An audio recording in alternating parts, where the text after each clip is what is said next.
जय श्री कृष्ण सर्वांना खूप खूप स्वागत आहे तुमचं माझ्या आजच्या नवीन व्हिडिओमध्ये।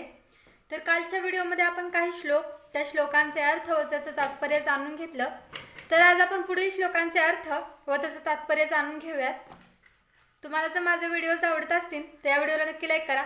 चॅनलवर जर नवीन असाल तर चॅनलला सबस्क्राइब करायला विसरू नका। आजच्या श्लोकाचा अर्थ असा आहे, वेद प्रामुख्याने भौतिक प्रकृतीच्या 3 गुणांचे विवेचन करतात। हे अर्जुना, या 3 गुणांच्या पलीकडे स्थित हो, सर्व द्वंद्वातून मुक्त हो आणि लाभ तथा रक्षण यांच्या काळजीतून मुक्त होऊन आत्मपरायण हो। तर हा झाला याचा अर्थ। आपण याचं तात्पर्य जाणून घेऊयात, कारण या प्रत्येक श्लोकाचं जे तात्पर्य आहे ते खूप मोठं असतं आणि श्लोकाच्या अर्थात त्याचं थोडंसंच वर्णन केलेलं असतं, त्यामुळे आपल्याला तात्पर्य जाणून घेणं खूप गरजेचं आहे। तर याचं तात्पर्य जे आहे ते आपण जाणून घेऊयात। सर्व भौतिक कार्ये ही भौतिक प्रकृतीच्या 3 गुणांच्या क्रिया तथा प्रक्रियांमुळे घडून येत असतात। या कार्यांचा उद्देश फलप्राप्ती हा असतो आणि कर्मफळेच मनुष्याच्या भवबंधनास कारणीभूत असतात।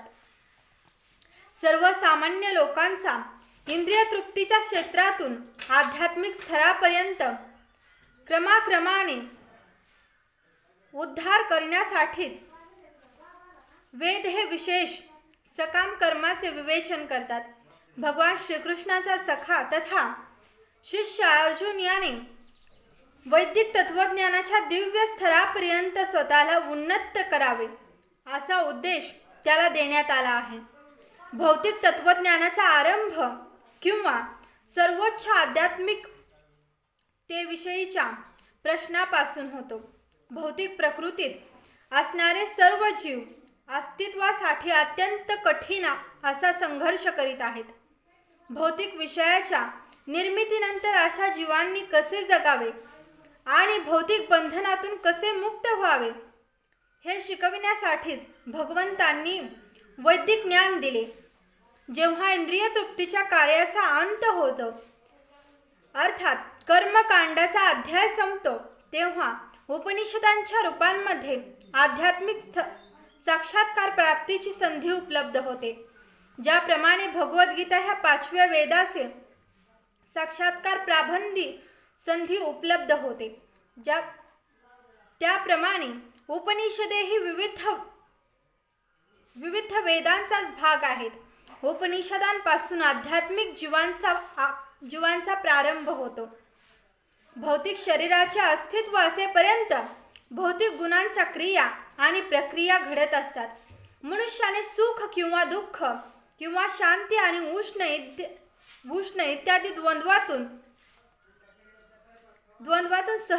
सहनशील होण्यास शिकले पाहिजे आणि अशा द्वंद्वांना सहन करून लाभ आणि हानी याच्या काळातून मुक्त झाले पाहिजे। मनुष्य पूर्णतः श्रीकृष्णाच्या इच्छेवर अवलंबून राहून पूर्णपणे श्रीकृष्ण भावना भावित होतो, तेव्हा तो या दिव्य आध्यात्मिक स्तराची प्राप्ती करतो। तर हा झाला प्रथम श्लोकाचा अर्थ व त्याचं तात्पर्य आपण हे आता जाणून घेतलं। तर आता आपण पुढील श्लोकाचा अर्थ व त्याचं तात्पर्य जे आहे ते जाणून घेऊयात। लहान विहिरीद्वारे होऊ शकणारी सर्व कार्य मोठ्या जलाशयाकडून त्वरित होऊ शकतात। त्याचप्रमाणे ज्या ज्ञानी मनुष्याला वेदांमागचा हेतू माहीत आहे, त्याला वेदांशी संबंधित असलेली सर्व कर्मे सहजपणे प्राप्त होतात। तर हा जो संदेश आहे ते श्रीकृष्ण अर्जुनाला सांगत आहेत। हा झाला याचा अर्थ। आपण याचं तात्पर्य आहे ते जाणून घेऊयात। वैदिक वाङ्मयाच्या कर्मकांड विभागामध्ये वर्णित धार्मिक विधी आणि यज्ञाचा उद्देश मनुष्याला आत्मसाक्षात्कारामध्ये यशावकाश प्रगती करण्यासाठी प्रोत्साहित करणे हा आहे। भगवद्गीतेतील 15वा अध्याय आत्मसाक्षात्काराचे प्रयोजन स्पष्टपणे सांगण्यात आले आहे। वेदायनाचे प्रयोजन हे सर्व गोष्टीचे आदिकारण भगवान श्रीकृष्ण यांना जाणणे हे आहे। म्हणून श्रीकृष्ण आणि त्यांच्याशी असणारा शाश्वत संबंध म्हणजे आत्मसाक्षात्कार होय। जीवाचा श्रीकृष्णाशी असणाऱ्या संबंधाचा उल्लेखही भगवद्गीतेमध्ये करण्यात आला आहे। जीव हे श्रीकृष्णांचे अंश आहेत, म्हणून जीवाने श्रीकृष्णांचे पुनरुज्जीवन करणे ही वैदिक ज्ञानाची परमोच्च पूर्ण अवस्था आहे। याची भगवद्गीतेत पुढील प्रमाणे पुष्टी करण्यात आली आहे। हे भगवन, तुमच्या पवित्र नामाचे स्मरण करणारा मनुष्य जरी सांडाळासारख्या नीच कुळात जन्माला असला तरी तो आत्मसाक्षात्काराच्या सर्वोच्च अवस्थेत स्थित आहे।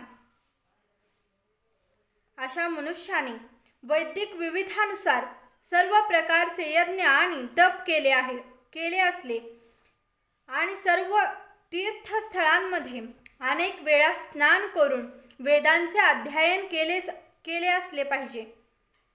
असा मनुष्य सर्वोत्तम समजला जातो।